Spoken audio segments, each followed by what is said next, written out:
Good afternoon. I'm Kim Ogg, Harris County District Attorney.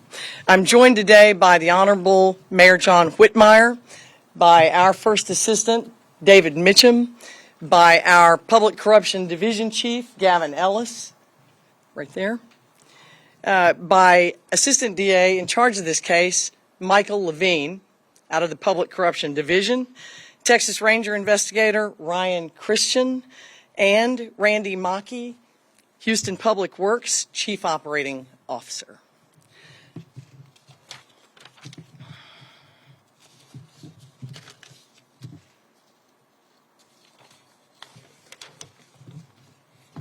Excuse me, I'm missing my first page of notes. Sorry about that. Dane, do you have a first page here? Sorry, you all.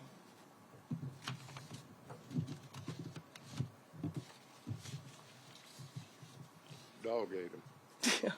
Chewed up my homework. Not in there.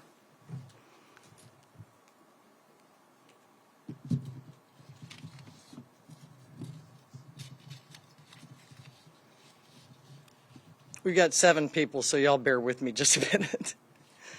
7 charges.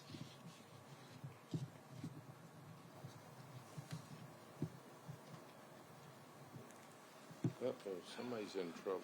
Oh, nobody's in trouble except me. Well, there's some defendants. And you may have to commute my sentence here. All right, Probation. now we're ready. People hate public corruption because it costs taxpayer money, and more importantly, it violates the public trust in government. 7 people have been indicted for public corruption felonies, ranging from abuse of official capacity to tampering with evidence, namely documents.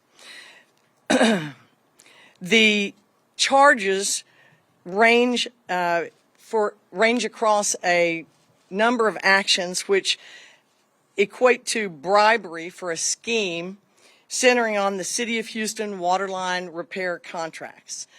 The lead defendant, Patrice Lee, is a former high-ranking city employee who had access to approximately $80 million in emergency waterline repair and inspection monies. Lee was arrested last night, and others will turn themselves in coming days. One is her brother, the others are vendors. And what I would encourage everyone in the media to do is take a look at the public document.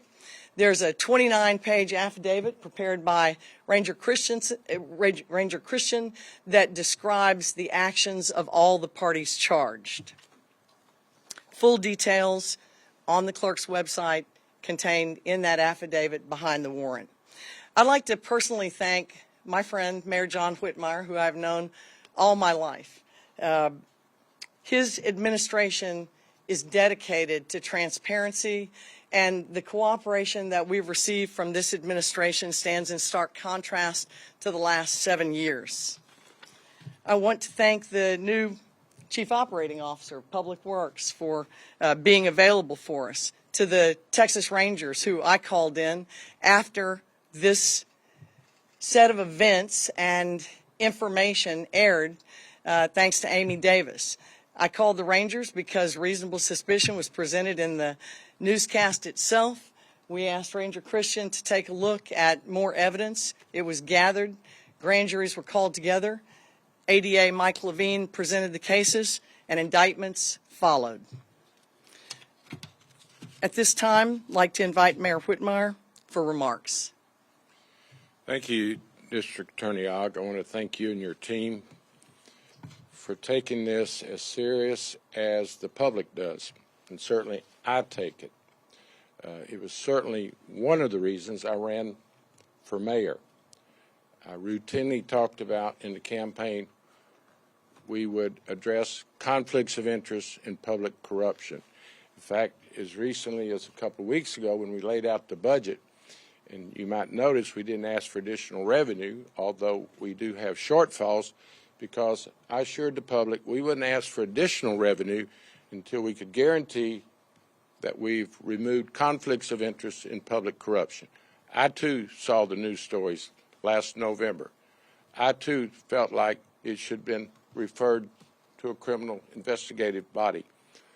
thank goodness that we have a district attorney in Kim Ogg that recognized it through her experience that this was not an internal civil matter. Millions of dollars. And Amy, quite frankly, what I saw the previous administration label your work as being rude, I considered it doing your job. You've brought information to my administration. We've addressed it. All the stakeholders that are represented here today will not tolerate public corruption. We will go where the facts take us.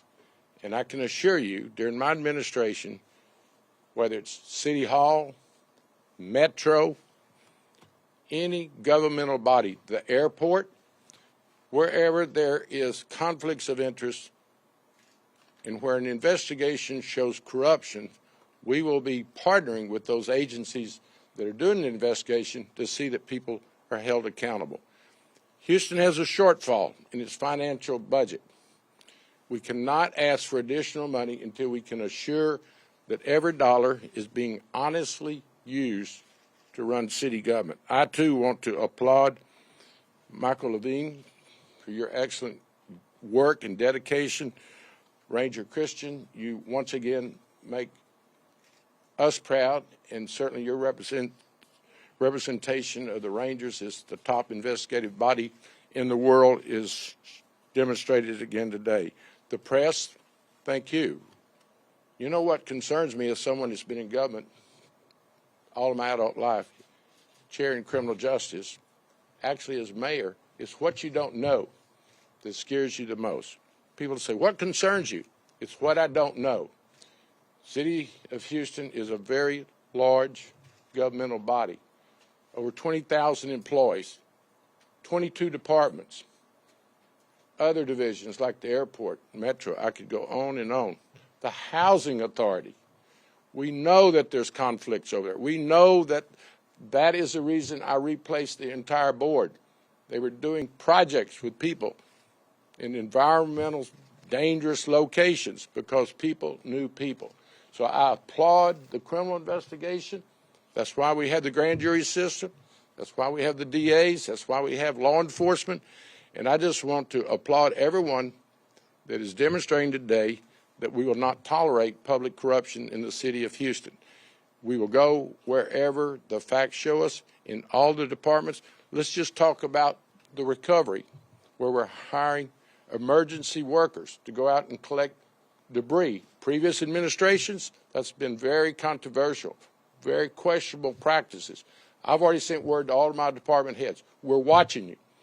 Don't even think about cutting corners or playing favorites or hiring relatives. Let's run city business as transparent as possible. I will hold people accountable, and that's the reason I'm here today to announce as we go forward. This is just an example of how people will be held accountable. Thank you, Kim. Thank you, Mayor.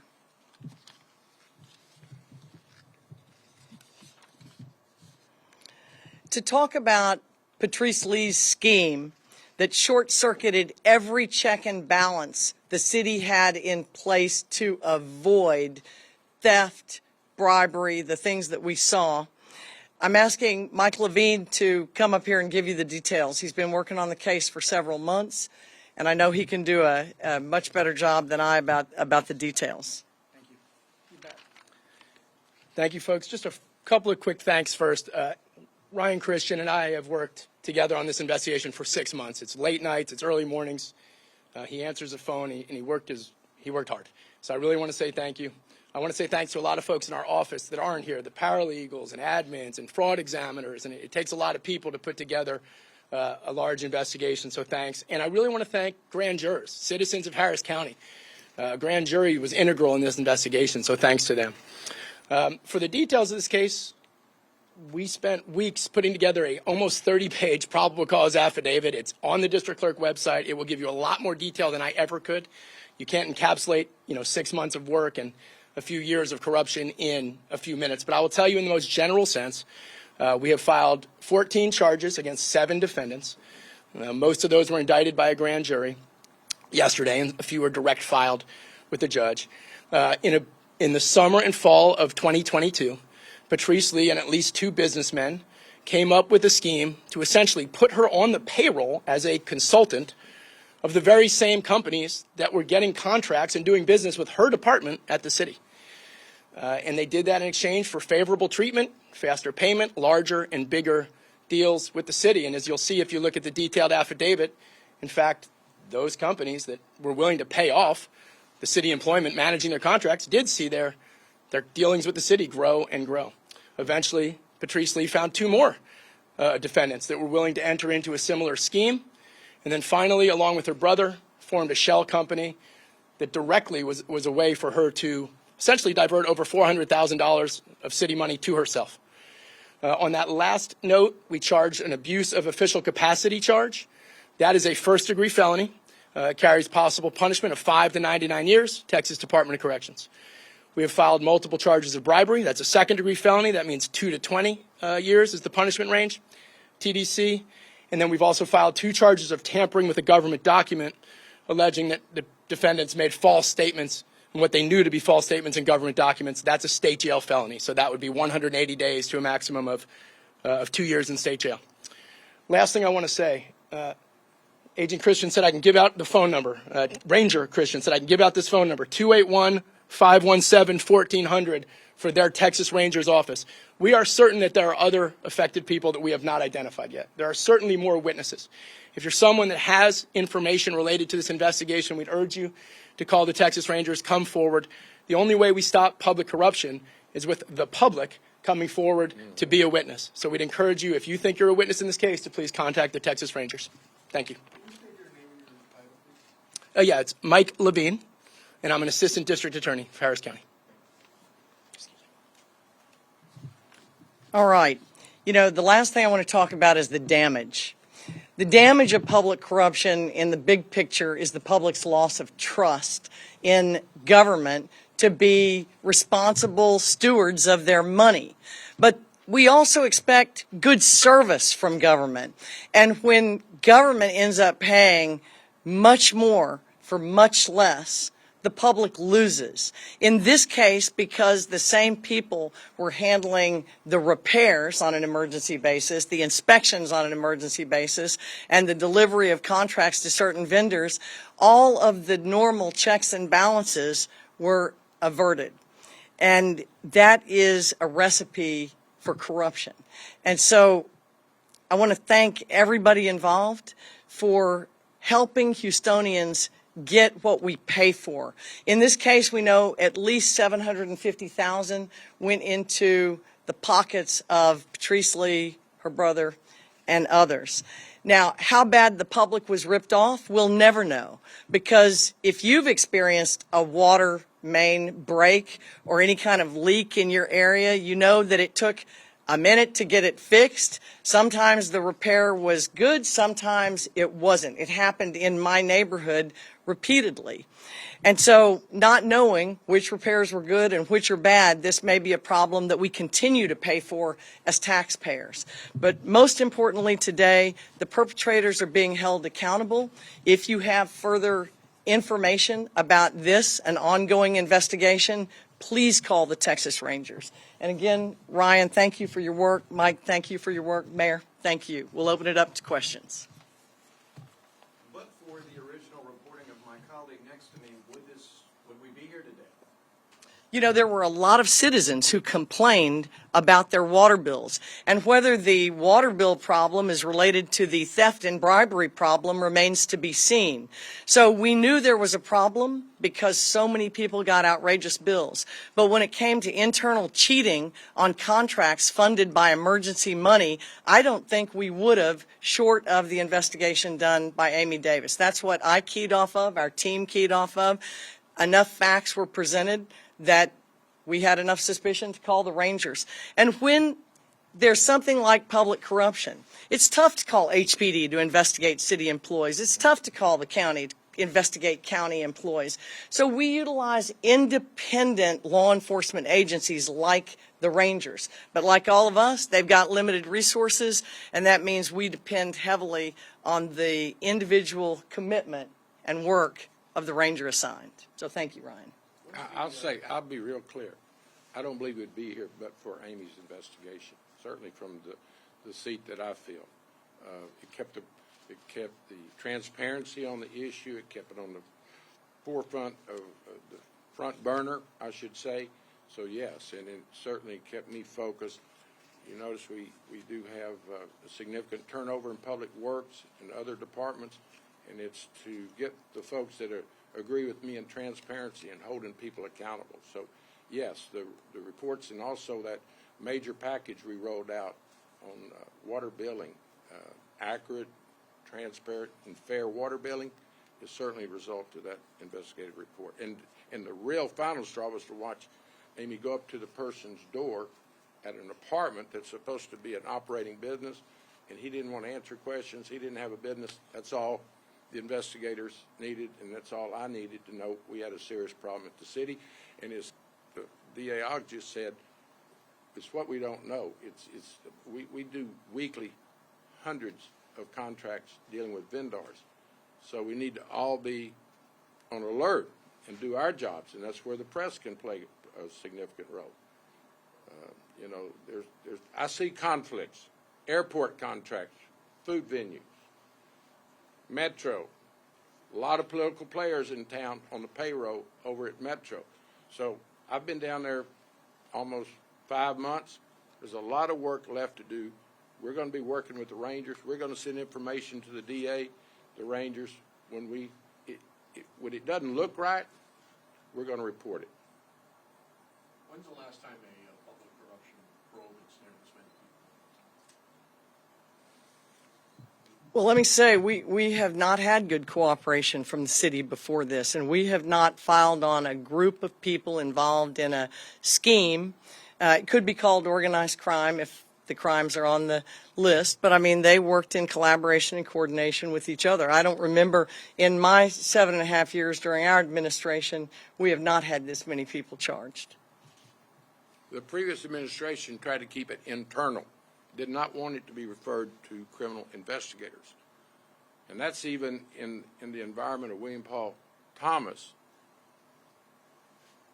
being investigated, pleading guilty, right in the middle of the conflicts of interest and potential and obvious corruption that is now being revealed.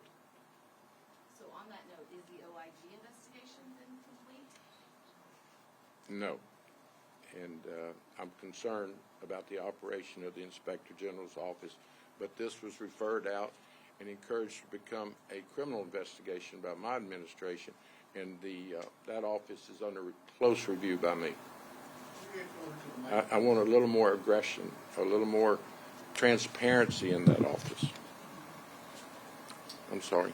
No, they just wanted to close. Correct me if I'm wrong, but the affidavit lays out how it was Lee who was in charge of verifying the work history and the backgrounding of these companies that will get these contracts.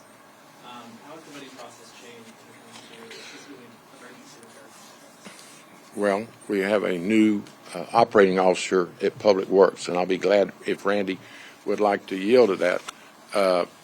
You know, I've only been there 5 months. This was really revealed back in November. We've done our due diligence in that we talked to Randy and others.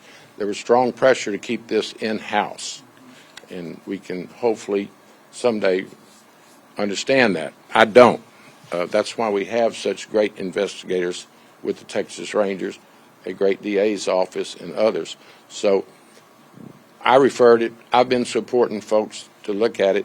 Policy's been changed. We have new operating officers, and I think there's a new, and there better be, a message at City Hall that this kind of nonsense won't be tolerated, or we will put you at the forefront of the problem. We'll hold you accountable. And it's not just City Hall. It's Metro, it's the airport, it's doing business with your friends at City Hall. I want arm's length relationships in contracts with vendors. Don't be going to your friends. And there's a lot of that still very prevalent. Randy, you want to speak to changes you've made and noticed since you've been down there? Yeah, sure. Thank you, Mayor. You know, this being an item that we recognize is the ultimate betrayal of public trust, where not only are we responsible for ensuring that we provide safe and accurate services to the people in terms of providing good drinking water. I mean, the water main breaks is all about our ability to deliver water to residents of Houston. So repairing them, of course, takes precedence in all that we do. That's why there was significant money invested in doing this in the first place, and why it fell under the guise of being an emergency, because where we had more than 1,000 breaks at a given point over the summertime during the drought, it was imperative that we get out there and we got the work done as quickly as we could. The problem with that, of course, is that if you don't have good internal checks and balances when you start that process, and where you have a process that allows a single individual to control the majority of the work and everything that's being done without any oversight above that, or even when you rely on the people above that person to then provide you good and accurate information, you're only going to be operating with as much as you know. The mayor alluded to that. The things that keep us up at night are the things that we don't know about. You know, Public Works, as a department in the city, is one of the largest. It's the largest by personnel in terms of non-uniformed individuals, and even that's a misnomer. Most of our people wear a different type of uniform. It's just not one with a badge out there. And so it's really difficult to make sure you know what everybody's doing at all times and in all places. After this broke, and thanks to Amy for this, because as soon as that came to the attention, we of course knew we had to do at least an internal investigation to address the personnel issue, right? Civil service issues within the city require you to go through certain processes. You do have to do some things internally, but it was imperative, too, that we take it to the next level. We look at it from the criminal standpoint. And then we start looking at our processes. How do we find the vendors that we're working with? In this instance, as the affidavits lay out, there was some fabrication of the information that went there. As this case proceeds, we'll find out what all of those details are. I'm confident that we'll find out many more that we still don't know today, because the investigation continues as it goes here. But we can do simple things, for instance, like maybe we go and check out where a business is located and we make sure that it's a real business, not an apartment. Those are some of the things that may add additional work and scrutiny to our people, but it's the low-hanging fruit, if you will, that allows us to make sure that we can have confidence that we're working with the people we need to work with. If we don't have a bona fide history with a vendor, why would we bring that person in, for instance, to do significant emergency work for significant dollars? This process, though, and I have to emphasize this, has got to always be under review. It's not something where we can set it up and say, oh, we're good and we're confident with what we have right now. We've got to make sure that we're continually checking ourselves to make sure that the work we're expecting, the work that the public is expecting, is the work that's going to be delivered. And so that's more than Public Works. That's us working with the finance department, with strategic procurement, in terms of how we source people, how we vet them, how we make sure that we collect a good log and a good history, and then how we prevent bad actors or people that don't deliver good services to the city from being the first ones to be able to sign up to help us in the future. And so where are you in that process in terms of reaching those ideals? It's completely ongoing. I can tell you, we started actually going out immediately. Strategic procurement took the lead on this particular instance of actually physically going out and checking locations of people, right? I think we've got a lot of work to do, and it's like I said, it's beyond just Public Works. We'll have an opportunity to get together with larger groups of some of the city's leaders, folks that the mayor has made sure have that commitment to transparency across the city to be able to put these processes forward. And importantly, too, to make sure that the public understands what that process is as well. We don't want to, nor do we intend to keep all of those things secret, but it has to be a detailed and it has to be an exhaustive process. What about the residents? What about the people affected? You already identified the problem. Whoever families that lost that amount of money, you already put in plan something about what they can expect for the future, for the money that they lost. Yeah, are you speaking about the high water bills? If the mayor can Yeah. answer that question. Well, we've completely transformed the billing process. If you want to talk about our infrastructure, that's a whole nother conversation. We still have lots of miles of drainage and water lines that are going to have to be addressed. I think Randy emphasized the environment and the circumstances of the emergency nature of these vendors. And that was brought about by the drought, the broken water lines. Will you ever be able to make the citizens whole if through some of this corruption shortchanged them? No. All we can say to the public is we've identified the players, the bad players, and they're going to be held accountable. And punishment and imprisonment is a pretty high price to require those individuals to pay, but we don't hesitate to hold them accountable.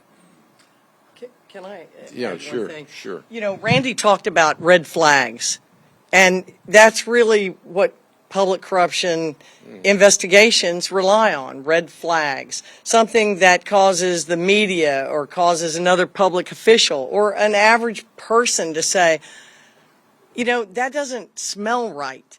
In this instance, several of the vendors who were not qualified started their companies just months before they got very large contracts. We've seen that at the county level, and we've seen it in other public corruption cases. So the length of time that a corporation has been established, their work history, who's on their board and whether they have any conflicts of interest or family or friendly ties with the people voting on those contracts. Those are the things that we look for in public corruption cases. Thank you. And I think I need to emphasize how many good employees, and I would encourage our honest, vast majority of city employees to come forward. They don't have to go along to get along. When they see corruption, conflicts of interest, bring it to my attention, and we won't tolerate. I think council's going to have to do a better job. You know, council voted this through by the recommendation of the previous administration, Sylvester Turner. So council, continue to ask the right questions and just be as transparent so we don't find ourselves in a meeting like this.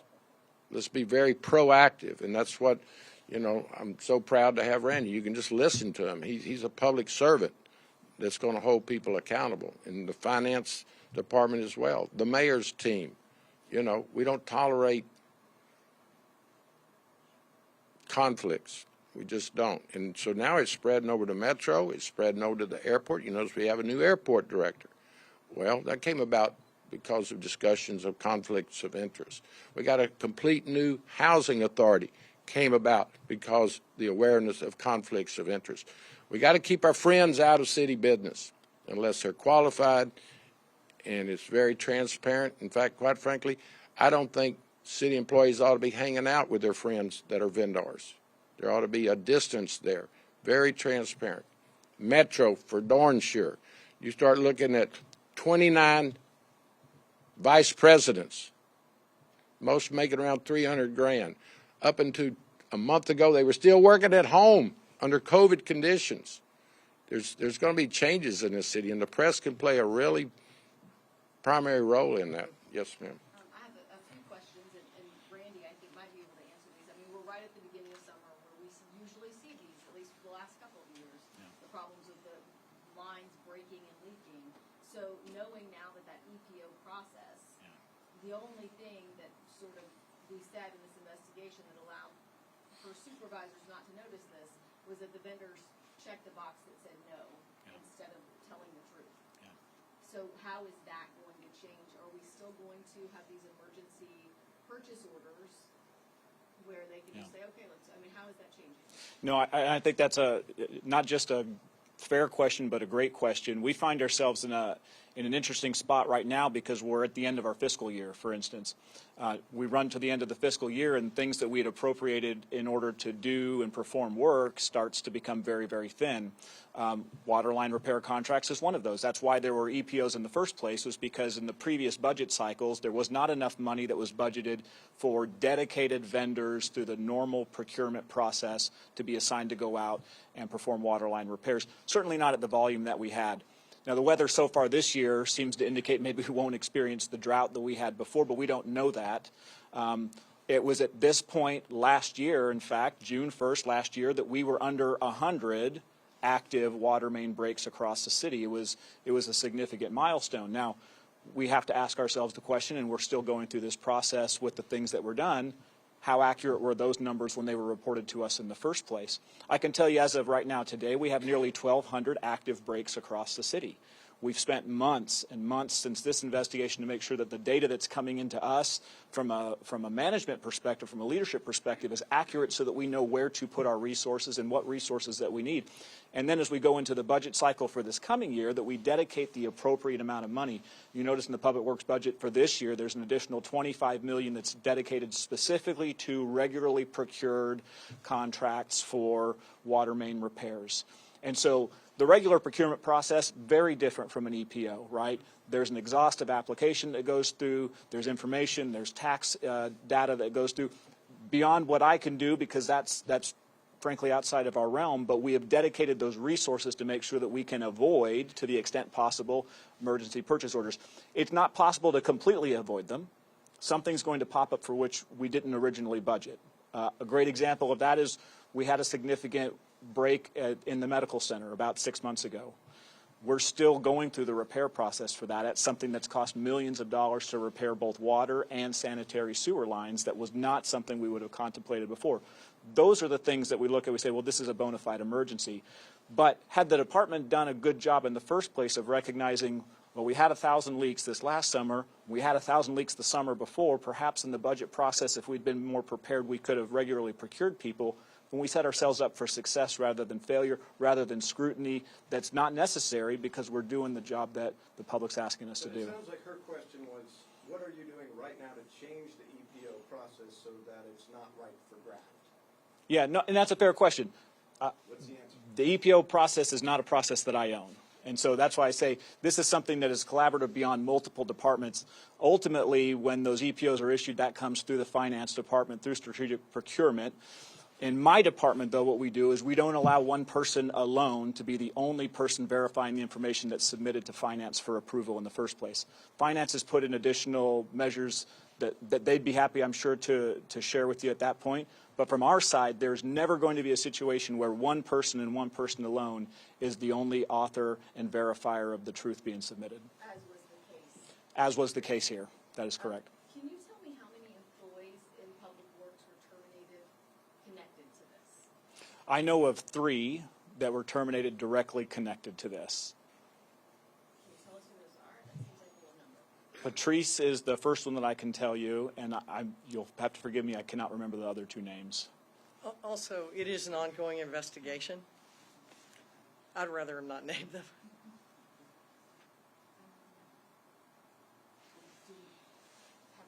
Is that a question for Texas Ranger? Are you speaking? He's our primary witness in the case, so I'd just ask, as a matter of professional courtesy, you not ask him questions. We're here available to you. Sure. District Attorney or Mike, do we know what she did with the $750,000? Mike? We do. It's all going to be courtroom evidence. I'd rather not go into it, but I think a lot of it has been spent. I know there's new cars involved. We've heard that. Can we seize them at some point? I mean, what happens next? Like I said, this investigation is absolutely ongoing. We have other suspects that we're investigating, as well as other financial issues involving the suspects we've already filed on. You asked me about restitution. You know, you can seize criminal instruments. Whether the automobiles that different people purchased are part of that is not known right now. But thieves rarely have savings accounts. And it's very difficult for the public, in cases of public corruption, to be made whole. That was another question. It's just really tough.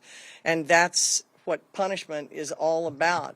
We want to deter this kind of behavior. Sure, we'd like to get the money back, and often we use that as a bargaining tool with criminally charged defendants. But in cases of public trust, it's important to make examples out of people who are actively harming the public's trust in government. That's priceless. Mayor, you mentioned Metro and the airport a couple of times, more than a couple of times. Are there investigations ongoing there? Have they been getting visits from the Rangers as well? Like I said, we would not comment on investigations. I just am aware of conflicts of interest. How's that? And then it's up to the investigative bodies to determine whether it's criminal in nature and where the facts will lead them. You know, I'm not new to government. I'm not new to Houston.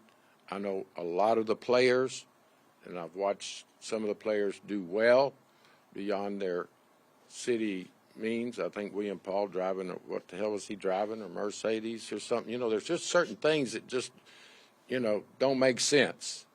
And if you've got experience like I have and like the district attorney has, it just sets off the alarms. In my world, in my team, it not only has to be right, it has to look right. And when I see people going over to the housing authority and getting approval for projects that an objective person would say, no, we're not going to build a house. We got a project going up that we don't even know who's going to occupy it because it's sitting on a landfill. And I would suggest it was only relationships that got that approved. And we've put an end to it. It starts at the top. Before things go on the agenda, I look at them, I'm briefed on them. Randy's in the meeting. We ask procurement, who's this person? What's their track record?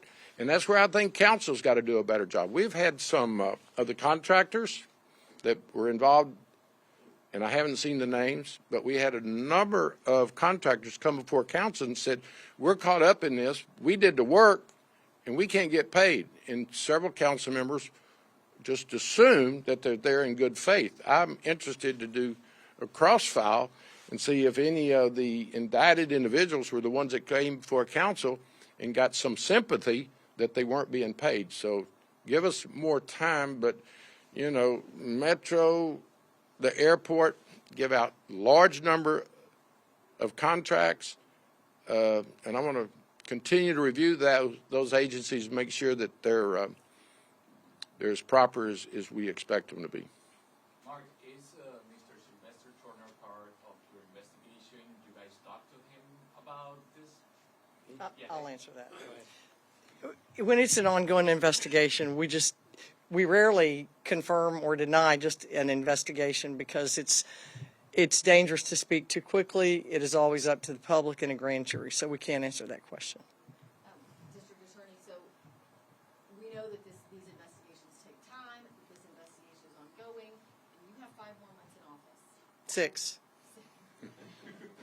How confident are you that these cases will be prosecuted? Because we're talking this would happen after you leave office. I'm confident that as long as I'm the district attorney, the public can expect public corruption to be prosecuted regardless of the position, the political party, or the power of the targets and those accused.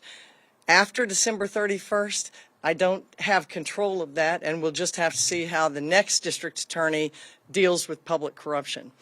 And before we close out, I'd like just to take a moment of personal privilege to thank the Dean of the Senate, formerly my state senator in District 15, who followed Senator Jack Ogg, my father. We've been in politics, the senator actively, and me as a family member or participant, much of our lives, almost all of the mayor's life and his children's life. And we expect public servants to serve and to get poorer, not richer, through their service, and for the public to benefit from the sacrifices that are required by public service. So we don't have a lot of empathy or mercy for those who would steal from the public out of their position of power given to them by the public.